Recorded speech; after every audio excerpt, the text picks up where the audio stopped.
de notre Seigneur Jésus-Christ. De la bienvenue sur cette chaîne, l'unique véritable Dieu, où je partage la parole vivante, la parole efficace, la parole créative, celle qui était au commencement. Au commencement était la parole était avec Dieu, la parole était. Je souhaiterais aider chacun de nous à se rapprocher de Dieu afin de développer une relation d'intimité avec Dieu. Et oui, bien mes frères et sœurs en Christ, connecter l'univers véritable Dieu, c'est de s'édifier via la parole. Il est écrit dans Matthieu 4, l'homme ne vivra pas seulement de pain, mais de toute parole qui sort de la bouche de l'Éternel. Connecter l'univers véritable Dieu, c'est de partager. Je connecte cette chaîne pour partager la parole de Dieu. Et je vous prie, bien mes frères et sœurs, après vous être édifiés, de partager autour de vous afin d'aider à l'éducation des autres. Connecter le véritable Dieu, bien mes frères et sœurs en Christ, c'est de grandir spirituellement. Vous allez recevoir plus d'enseignements, ce qui vous permettra de grandir spirituellement. Et oui, bien mes frères et sœurs en Christ, grandir spirituellement vous permettra, bien mes frères, de vous rapprocher davantage de votre Dieu. Bien mes frères et sœurs en Christ, il est écrit dans la parole de Dieu, il y aurait plus de joie au ciel, juste pour un seul pécheur qui se repent, 99 justes qui n'ont pas besoin de repentance. Et oui, bien mes frères et sœurs en Christ, je vous invite donc à vous joindre à moi, afin qu'ensemble nous partagions au maximum la parole de Dieu. Et sur ce, plusieurs personnes vont se repentir et se convertir. La parole touchera les vies, elle changera les vies, elle transformera les vies, elle illuminera les cœurs, elle édifiera les vies. De la sorte, nous allons inonder le ciel de joie et encore de joie. Dieu de grâce, Dieu d'amour, de miséricorde, je te dis merci. Merci pour ce moment précieux et précieux que tu me donnes de venir partager ta parole. Merci pour le courage, merci pour la détermination. Merci parce que tu me donnes la force de tenir. Merci pour l'inspiration. Tu dis dans ta parole que tout ce qui respire l'Éternel, je te louerai tous les jours de ma vie. L'honneur, la gloire, l'adoration te reviennent pour les siècles des siècles. Au nom de Jésus-Christ, je t'ai prié. Amen. Bien-aimés dans le Seigneur, je me réjouis de revenir partager avec vous en ce moment précis et précieux la parole de Dieu. Il est écrit dans la parole de Dieu que tout ce qui respire loue l'Éternel. Louons l'Éternel par cette très belle chanson. Le Saint-Esprit est là. Oui, le Saint-Esprit est là. La nuit a disparu et Dieu donne le salut. Et sur le monde entier, le grand jour s'est levé. Le Saint-Esprit est là.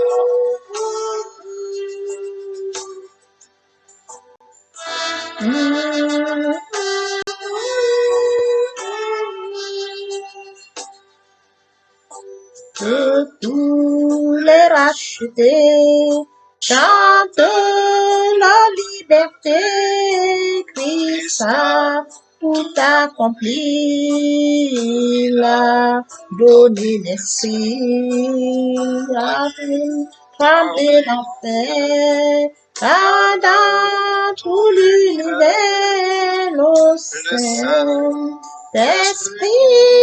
est là.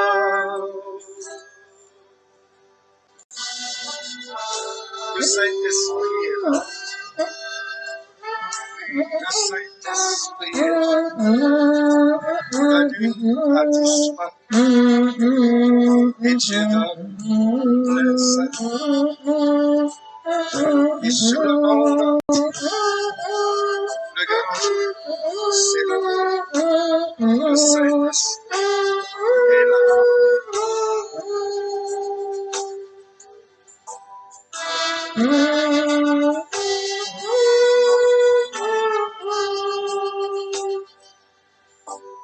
Que tous les rachetés chantent la liberté, Christ a tout accompli, il a donné l'esprit, voyez trembler l'enfer, car dans tout l'univers, le Saint-Esprit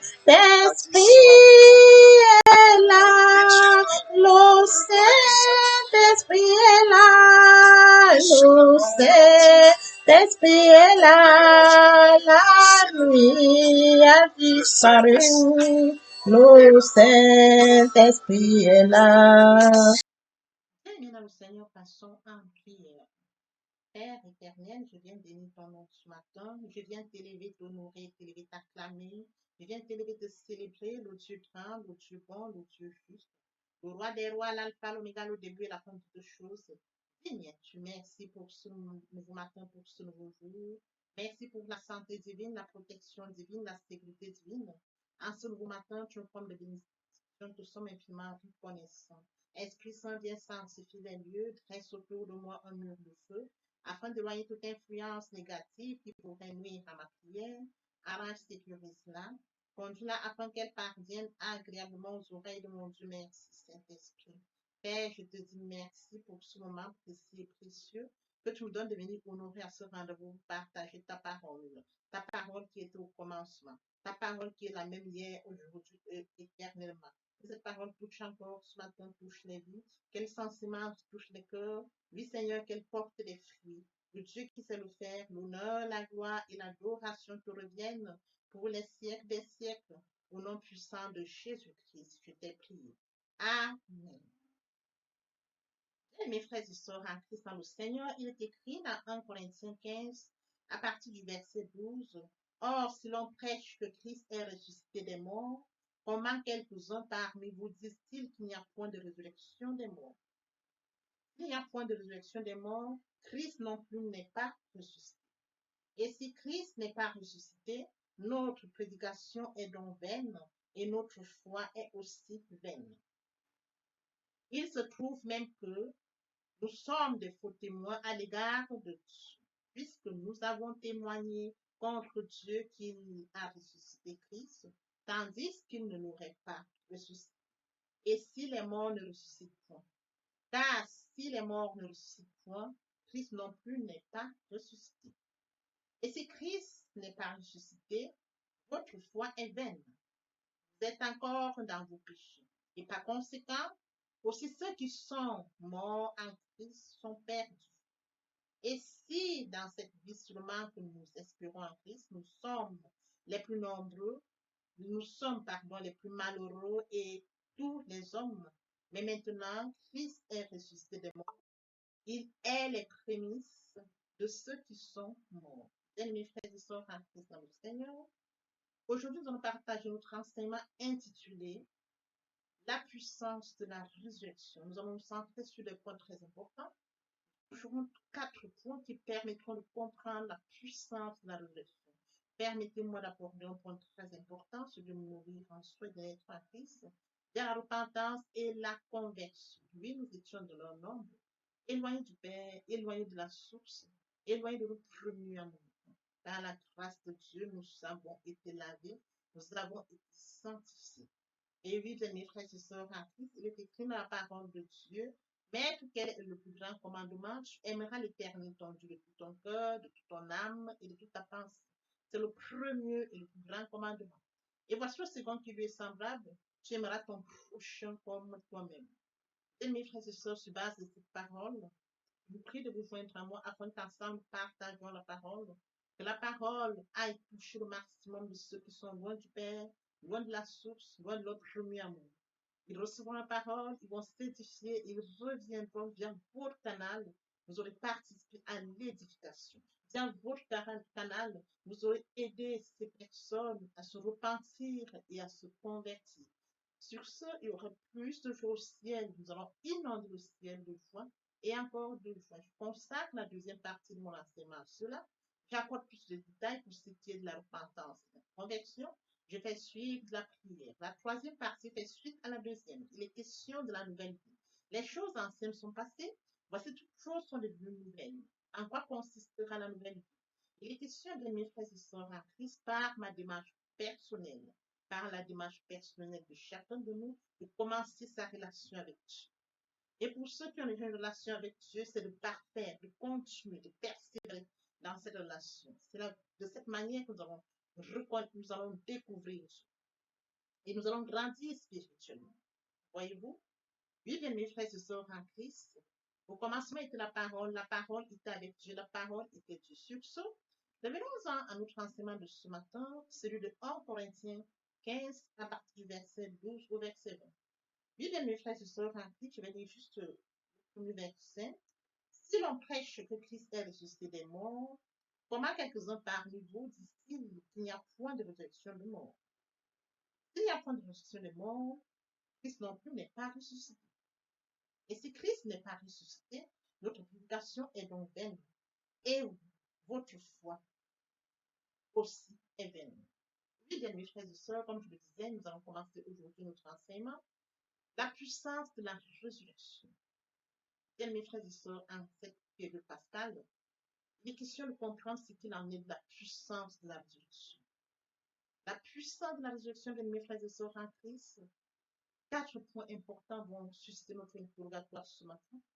Ces 4 points seront utiles en ce sens qu'elles nous permettront de comprendre ce qu'il en découle de la puissance de la résurrection. J'aime comme mentionné dans 1 Corinthiens 15, 12, 20. Les questions de la résurrection de Christ. Et plusieurs questions sont posées à ce sujet. Alors, le premier point qui découle de nos 4 points d'aujourd'hui est celui de comprendre que notre foi est solide car elle repose sur un fait historique, la résurrection de Jésus-Christ. Et oui, bien mes frères et sœurs en Christ, la puissance de la résurrection de Jésus-Christ est très significative pour l'humanité. Et c'est pour ça, bien mes frères et sœurs, comme mentionné ce matin dans 1 Corinthiens 15, 12, 20, et si l'on prêche que Christ est ressuscité des morts, comment quelques-uns parmi vous disent qu'il n'y a point de résurrection de mort? Dire qu'il n'y a point de résurrection de mort, c'est de confirmer que Christ n'est pas ressuscité. Or, nous avons la certitude que Christ est ressuscité. Et mes frères et sœurs en Christ, c'est sur cette base que nous avons toujours à la repentance et la conversion. Il est ressuscité et le troisième jour, frères et sœurs en Christ, à la croix de Golgotha, il a dit, Père, pardonne-leur car ils ne savent pas ce qu'ils font. Et par la suite, tout est accompli.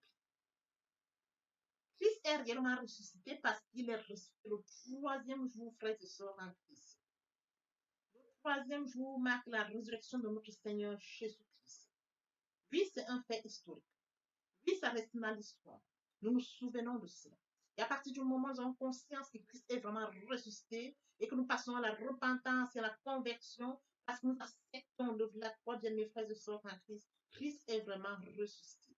Comme premier point, notre foi est solide, car elle repose sur un fait historique. Christ est vraiment ressuscité.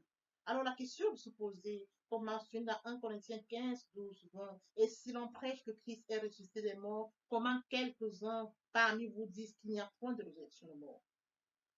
Il y a la résurrection de mort parce que nous savons que Christ est ressuscité. Nous savons qu'il est réellement ressuscité. C'est un fait historique. Notre foi est basée sur ce fait historique. Nous nous penchons sur ça chaque fois pour dire, pour rentrer à la repentance et à la conversion.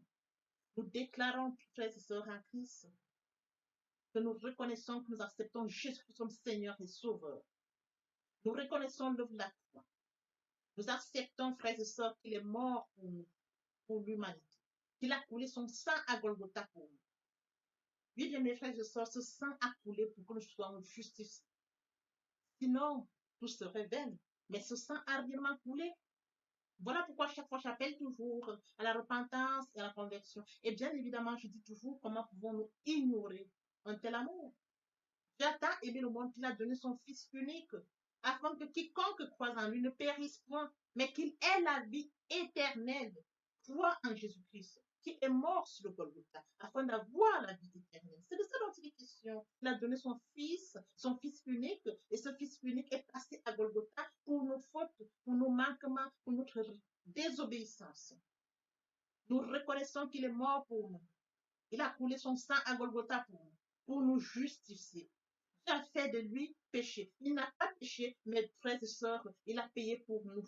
Nos fautes, nos manquements, notre désobéissance. C'est sur cela, bien mes frères et sœurs, que nous pouvons, comme le premier point de notre, comme premier point qui dégage de 4 points ce matin, notre foi est solide car elle repose sur un fait historique, la résurrection de Jésus-Christ. Jésus-Christ est réellement ressuscité. Nous allons poursuivre notre enseignement de ce jour, la puissance de la résurrection. Bien, mes frères et sœurs en Christ, la résurrection de Jésus-Christ est le centre même de l'évangile. Nous nous basons sur ça pour comprendre que Christ est vraiment ressuscité.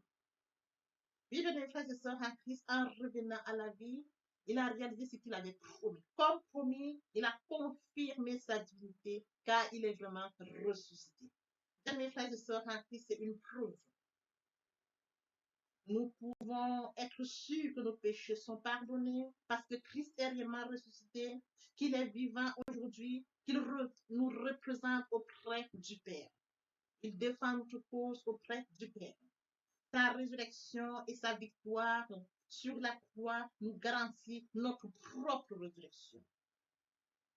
Elles sont à la fois une garantie de la valeur de la promesse et de la capacité à tenir. Nous n'avons plus qu'à prendre au mot et à croire. Nous devons croire qu'effectivement, il est ressuscité.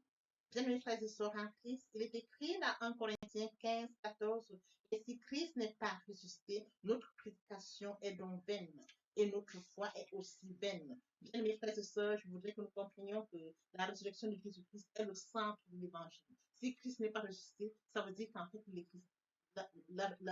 si Christ n'est pas ressuscité, bien, mes frères et sœurs en Christ, la prédication est vaine. Notre foi est vaine. Notre foi est basée sur la parole de Dieu. Nous prêchons la parole de Dieu. Et dans la prédication de la parole de Dieu, il y est revenu. Il y est mentionné que Jésus-Christ est réellement ressuscité le troisième jour. Bien, mes frères et sœurs en Christ, Christ est bien revenu à la vie. Dans 1 Corinthiens 15, 20, mais maintenant Christ est ressuscité des morts, il est les prémices de ceux qui sont morts. Il est les prémices de ceux qui sont morts. Il est réellement ressuscité. C'est mentionné dans 1 Corinthiens 15, 20, mais maintenant Christ est ressuscité des morts. Il est les prémices de ceux qui sont morts. Jésus-Christ est le premier à ressusciter pour ne plus mourir.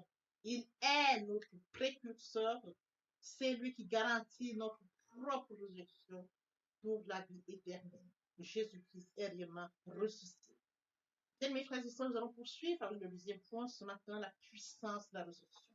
Comme deuxième point, sa résurrection éveille notre foi. Mes frères et sœurs en Christ, la résurrection de Christ éveille notre foi. Il est question de comprendre que, bien mes frères et sœurs, comme mentionné dans le point précédent, le tout premier point, notre foi est solide car elle repose sur un fait historique. Ce fait historique est la résurrection de notre Seigneur Jésus-Christ. Ce deuxième point, sa résurrection éveille notre foi. Elle permet en sorte que notre foi soit vivante. Oui, bien mes frères et sœurs en Christ, du fait que notre foi est basée sur un fait historique, et nous nous basons sur cette historique pour que notre foi soit éveillée. Mais l'objectif de la résurrection est bien plus simple, une simple garantie qui confirme que notre foi, si nous avons reçu des yeux pour voir et encore comprendre, le fait de la résurrection suscite et nourrit notre foi. À partir du moment où nous avons conscience que Christ est vraiment ressuscité, nous sommes rassurés, notre foi est nourrie. Bien, mes frères et sœurs en Christ, je voudrais que nous comprenions encore ceci. Jean et Pierre passent au tombeau vide à partir de ce moment là qu'ils se sont rappelés, souvenus de ce que l'Écriture et de ce que l'Écriture disait de Jésus-Christ, qu'il allait. Oui, bien mes frères et sœurs en Christ, à partir du moment où Jean et Pierre se sont retrouvés devant la tombe, ils se sont souvenus qu'effectivement, l'Écriture était mentionnée dans l'Écriture que Jésus-Christ avait annoncé ceci. Le Messie mourrait, mais il ressusciterait. La résurrection de Jésus-Christ est le fondement de notre foi chrétienne. Ils se sont souvenus. Alors, bien, mes frères et sœurs en Christ, je voudrais marquer quelques points ce matin pour que nous puissions comprendre en quoi la résurrection de Jésus-Christ est le fondement de notre foi chrétienne. Alors, comme premier point, Jésus-Christ a tenu à la promesse qu'il avait faite de ressusciter, dont nous sommes rassurés qu'il tiendra toutes ses promesses. Il avait promis, il est ressuscité, il a tenu à ses promesses se sont réalisées. Ça, c'est un point très important. Comme deuxième point, sa résurrection physique montre que le souverain du royaume de Dieu est vivant et que ce n'était pas un prétendu prophète ou un imposteur. Il est vraiment ressuscité. Oui, bien, mes frères et sœurs en Christ, ce n'était pas un prétendu prophète ou un imposteur parce qu'il est vraiment ressuscité. Comme troisième point, la résurrection de Jésus-Christ garantit notre résurrection. La mort n'est pas la fin, il y a une vie après la mort. Comme quatrième point, la puissance divine qui a ramené Jésus-Christ à la vie intervient maintenant pour donner la vie à notre être spirituellement mort. Nous sommes rassurés que Jésus-Christ est ressuscité et notre être spirituellement mort, bien mes frères et sœurs, encore prend la vie. Il donne la vie à notre être spirituellement mort. C'est de comprendre qu'en fait, bien mes frères et sœurs, quand nous n'avions pas accepté Jésus-Christ comme Seigneur et Sauveur, notre esprit est latent. Votre esprit est latent en ce sens qu'il n'a pas cette reconnaissance, l'Esprit Saint n'habite pas en nous. Quand nous acceptons Jésus-Christ comme Seigneur et Sauveur, comme je le dis toujours, bien mes frères et sœurs, l'Esprit Saint vient habiter en nous. Notre corps qui était spirituellement mort prend vie. Parce que nous acceptons Jésus-Christ comme Seigneur et Sauveur. Voyez-vous, il est écrit dans la parole de Dieu, ne savez-vous pas que votre corps est le temple du Saint-Esprit? Notre corps est le temple du Saint-Esprit. Quand nous acceptons Jésus comme Seigneur et Sauveur, sincèrement repenti et converti, l'Esprit Saint vient habiter en nous. L'Esprit Saint prend le total contrôle de nous. Il faut d'abord que nous puissions passer à la repentance et à la conversion. Sinon, bien aimés frères et sœurs en Christ, notre esprit est mort. Il est latent. Notre corps spirituel est latent, mort. Il faut qu'il soit éveillé. Il faut qu'il soit vivant. C'est la raison pour laquelle la repentance et la conversion est importante pour que nous puissions, bien mes frères et sœurs en Christ, activer ce côté. Parce que nous acceptons Jésus-Christ comme Seigneur et Sauveur. Nous reconnaissons l'œuvre de la croix. Nous acceptons qu'il est mort à Golgotha pour nous, pour nos fautes, nos manquements. Voyez-vous? Nous l'acceptons. Il est sincèrement mort. Nous l'acceptons comme Seigneur et Sauveur. Voyez-vous? Via la repentance et la conversion. Et à partir de ce moment, l'Esprit Saint vient prendre total contrôle de notre vie. Et le corps qui était latent, qui était spirituellement mort, prend vie. C'est de ça dont il est question. Comme cinquième pion, la résurrection est fortement du témoignage de l'Église face au monde. Oui, bien mes frères et sœurs, pour les personnes qui n'ont pas connaissance que Christ est sincèrement ressuscité, alors la résurrection de Christ est le fondement du témoignage de l'Église pour le monde. Il est mort pour l'humanité, il est ressuscité pour que nous puissions bénéficier de la croix. Car ils ne comprenaient pas encore que, selon l'Écriture, Jésus devait ressusciter des morts. Voyez-vous, d'autres disciples n'avaient pas encore compris que Christ devait ressusciter des morts. C'est lorsque, comme mentionné bien mes frères et sœurs en Christ, il courut au sépulcre, entra aussi, et il vit et il crut. Voyez-vous, car il ne comprenait pas encore que, selon les Écritures, Jésus-Christ devait ressusciter des morts. Eh bien, mes frères et sœurs en Christ, ce matin, nous allons toujours poursuivre dans la même lancée. La puissance de la résurrection, comme je l'ai dit, comme je l'ai dit tout à l'heure, c'est un fait historique. Deuxièmement, la puissance de la résurrection du Christ éveille notre foi. Comme troisième point, il nous comble de foi. Sa puissance nous remplit de foi. Il est écrit dans Jean 20, 19, 20, le soir de ce jour, qui était le premier de la semaine, les portes du lieu où se trouvaient les disciples étaient fermées à cause de la crainte qu'ils avaient des Juifs. Jésus vint, se présenta au milieu d'eux et leur dit, la paix soit avec vous. Quand il eut dit cela, il leur montra ses mains et son côté. Les disciples furent dans la joie en voyant le Seigneur. Oui, bien mes frères et sœurs, ils ont été remplis de joie. Après le départ du Seigneur Jésus-Christ, comme mentionné, ils s'étaient enfermés. Ils s'étaient enfermés, bien mes frères et sœurs en Christ.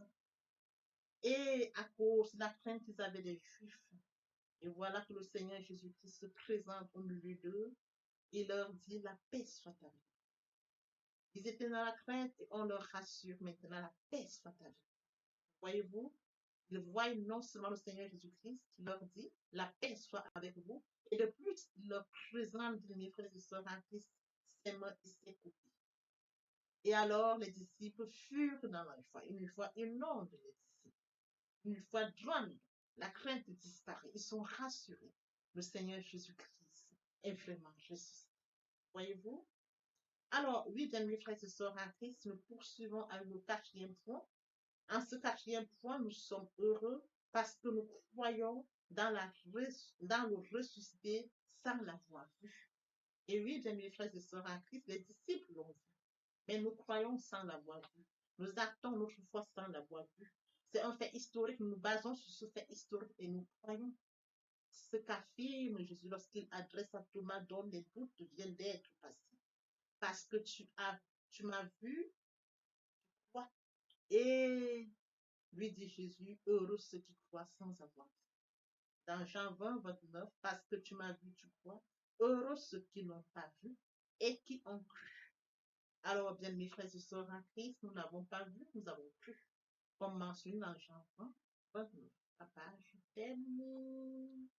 Papa, je t'aime. Oh, papa, je t'aime. Tu es mort. Papa, papa, je t'aime. Papa, je t'aime. Oh, papa, je t'aime. Tu es. Voici que nous allons poursuivre les deuxième et troisième partie de notre enseignement. Partie riche et importante pour compléter cette première pour notre édification. Sur ce, je vous prétends l'oreille pour la suite.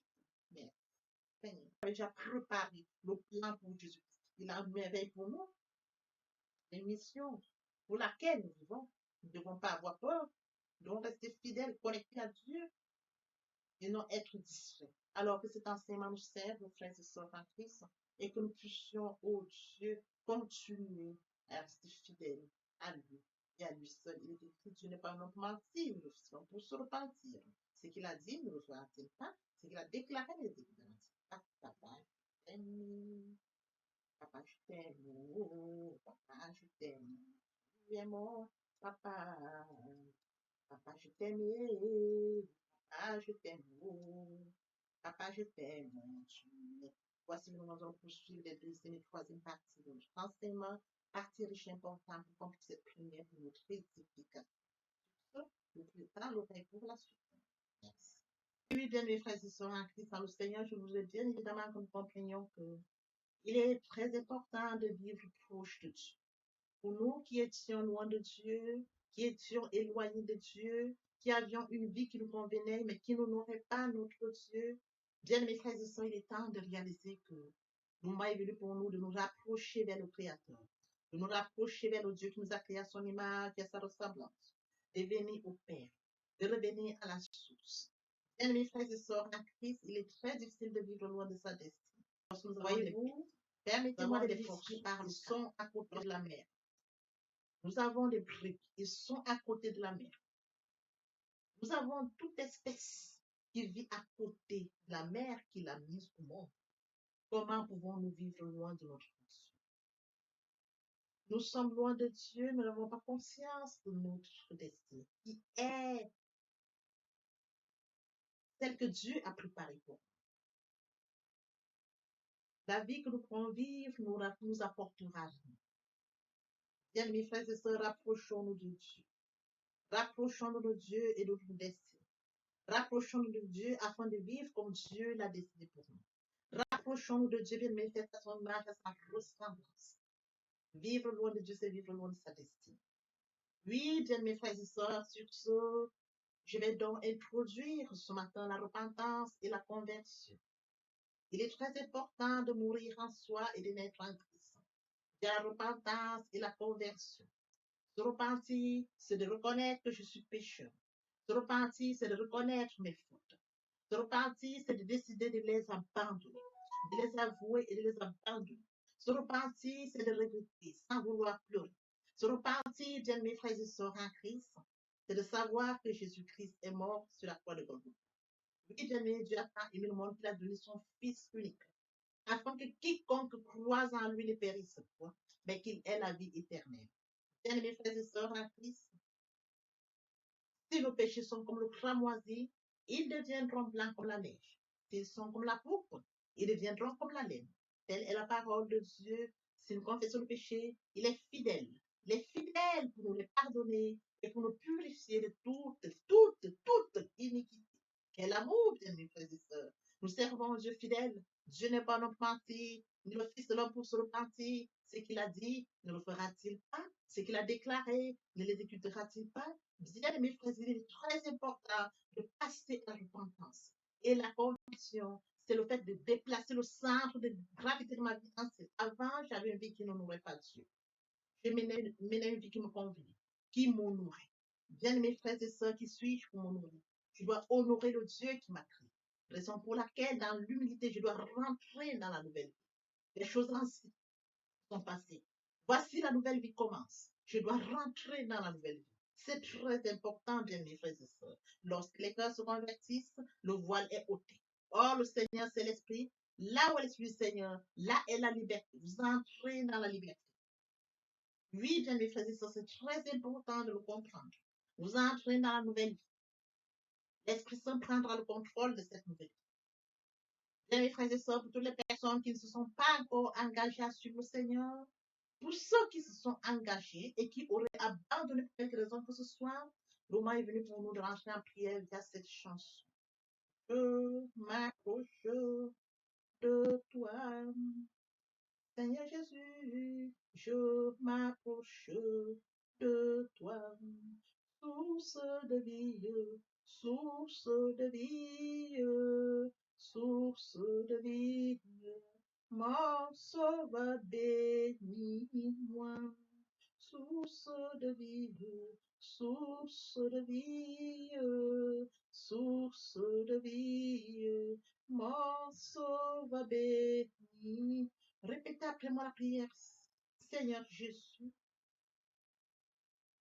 je sais que tu es mort pour moi et le troisième jour tu es ressuscité. Je m'engage dès ce jour de t'accepter comme Seigneur et Sauveur. Merci Seigneur Jésus pour l'œuvre de la croix. Merci pour le salut. Merci pour l'amour que tu m'apportes. Amen. Tendre Père Céleste, merci pour les âmes précieuses. Merci pour leur engagement de ce matin. Père, je te prie de veiller sur eux afin qu'ils restent attachés à toi et à toi seul, l'unique véritable. L'honneur, la gloire et l'adoration te reviennent pour les siècles des siècles, au nom puissant de Jésus-Christ. Amen. Et bien, mes frères et sœurs en Christ, dans le Seigneur, après la repentance et la conversion, il est très important d'adopter la nouvelle vie, de mettre en pratique la nouvelle vie. La nouvelle vie constituera quoi? À la méditation de la parole. Parce que la parole est créative, comme je l'ai dit aux enseignements précédents. Au commencement était la parole était Dieu, et avec Dieu, la parole était Dieu. C'est de cette parole dont il est question. La parole est créative, elle est dominante, elle est efficace, elle est productive. C'est de cette parole dont il est question. Il est question de méditer la parole. Il est question de suivre certaines étapes de mes frères et sœurs en Christ. Je lis la parole, il est question de lire la parole. Premièrement, bien mes frères et sœurs en Christ, c'est de rentrer en prière. Confier ce moment à Dieu où je vais en méditation, invoquer le Saint-Esprit afin qu'il prenne contrôle durant la méditation et suivre donc la lecture du verset biblique ou du passage qui nous servira d'appui pendant la méditation. Méditer la parole, c'est la mûrir, c'est aller en réflexion profonde. Méditer la parole, bien mes frères et sœurs, pendant ce moment, je reçois des révélations via le Saint-Esprit. Moment opportun de prendre des notes. Je note toutes ces révélations qui seront utiles, bien mes frères et sœurs en Christ dans le Seigneur. Il faut bien évidemment recevoir la parole. Quand on médite, il faut la recevoir. Je reçois la parole en actant la foi. La foi est une ferme assurance des choses qu'on espère, une démonstration de celles qu'on ne voit pas. La foi vient de ce qu'on entend vient de la parole de Dieu. Acter la foi agissante. Il faut bien évidemment obéir à la parole. L'obéissance vaut mieux que le sacrifice. Abraham a acté la foi. Abraham a obéi. Donne-moi ton fils, ton unique fils, qui s'est levé. Le Seigneur m'a donné un fils. Le Seigneur me demande de lui donner mon fils. Je vais lui donner mon fils. Abraham n'a pas hésité. Bien, mes frères et sœurs, qu'il est difficile, un bon nombre d'entre nous, dans le cas d'Abraham, quand on leur demande seulement leur fils unique pour rendre service à un certain X ou Y, il leur est difficile. Abraham s'est levé avec son fils unique. Il est parti comme le Seigneur le lui avait dit. Et sur les lieux, le Seigneur lui a présenté un animal qu'il devait prendre à la place de son fils. Arrêter la foi, perdre la foi, Abraham. Oui, bien mes frères et sœurs en Christ, nous devons mettre en pratique la parole. La parole que nous avons lue. Nous l'avions médité. Nous mangeons la parole, nous buvons la parole. Nous actons la foi. Nous obéissons à la parole. La parole sans sémence, elle est porteuse. C'est dans le moment où il faudra mettre en pratique la parole. Oui, bien mes frères et sœurs en Christ, en louange la parole, en adoration la parole, en jeûne et prière la parole. Déclarer la parole au moins important. Là, c'est très important. Qu'est-ce que je déclare? Il est question de cerner la situation à laquelle je fais face. Est-ce une situation de maladie? Très bien. Et quels sont les versets bibliques qui me permettront de rentrer en prière? C'est de ça dont il est question. Quand je lis la parole, je prends connaissance des versets bibliques.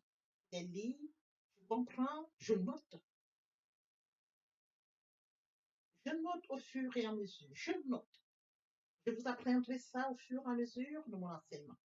Pour que vous puissiez prendre connaissance des versets bibliques et comment est-ce qu'on pourra les noter par catégorie, les classifier pour mieux comprendre. Je les note et je m'en sers au moment opportun. La situation à laquelle je fais face, quel est le verset biblique? D'où l'utilité de la méditation, la parole. La parole depuis le commencement. Lorsque vous voulez bénir quelqu'un, vos parents vous bénissent via la parole. Toute chose, vous déclarez une parole.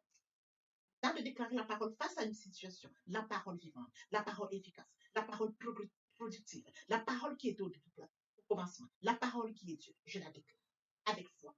Je la déclare.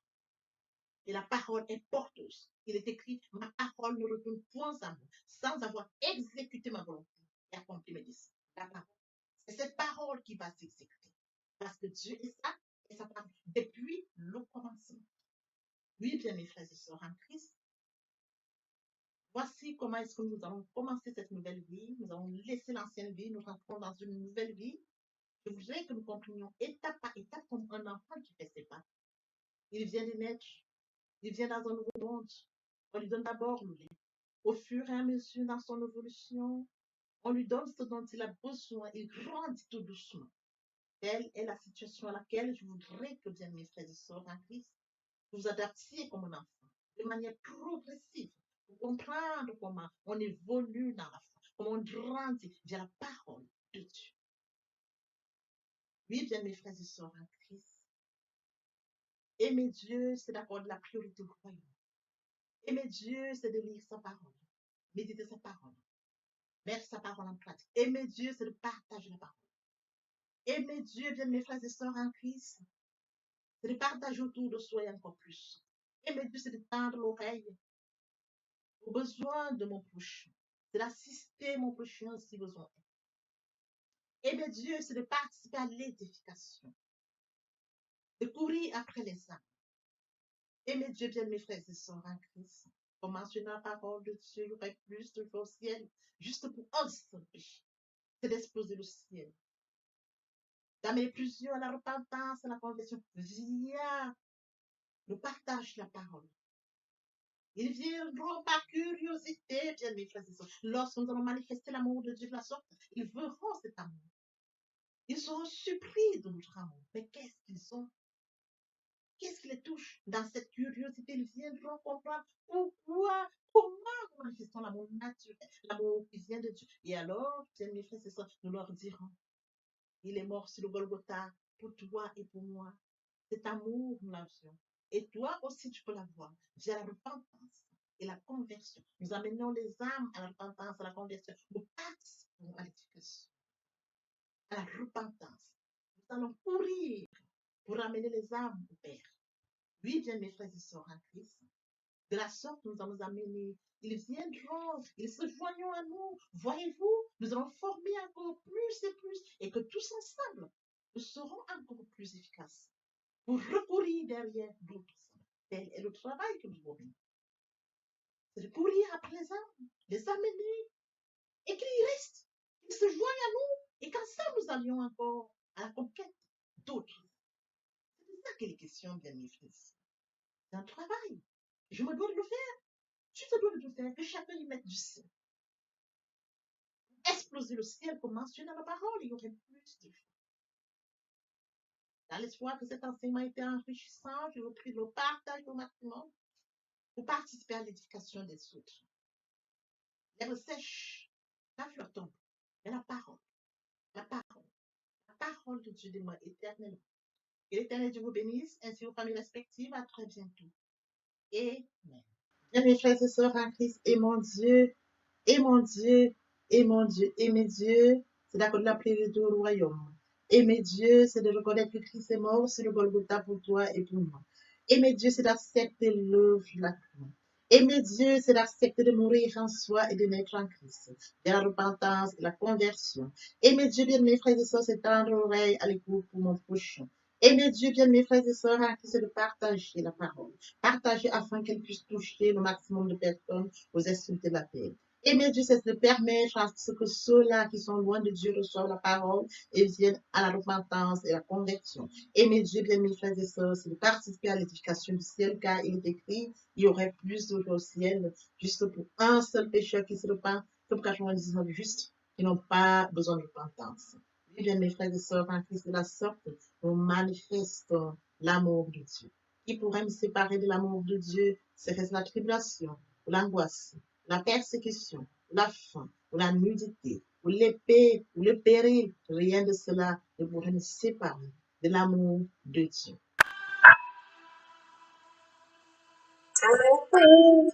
Je suis sinon,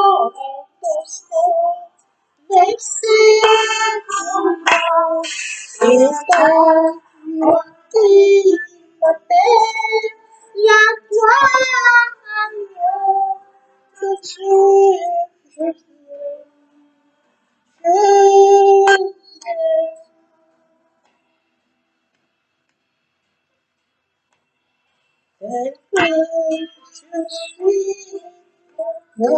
patient. À chaque instant, plutôt de représenter l'agneau de Dieu.